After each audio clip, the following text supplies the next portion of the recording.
हसद कब्र की तरह जालिमाना है, इसके अंगारे आग के कोयले हैं। ज़्यादा सख्त ना हो, ये ना हो कि आप टूट जाएं, और इतना नरम भी ना हो, ये ना हो कि आप दब जाएं। तूने मुझे ज़रूरत से नहीं फजल से पैदा किया है। मैंने जो कुछ नहीं कहा उससे बेहतर है कि मैं अपनी बातों से पीछे हट जाऊं।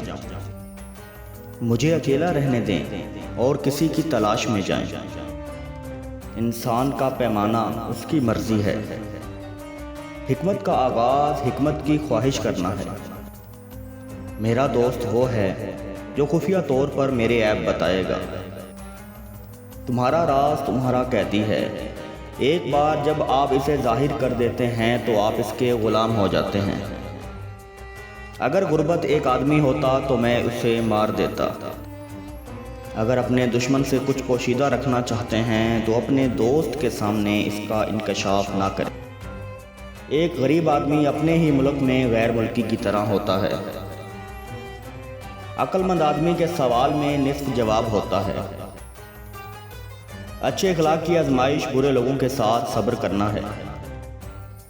गुनाह करने के बाद तौबा ना करने से गुनाह से परहेज़ बेहतर है।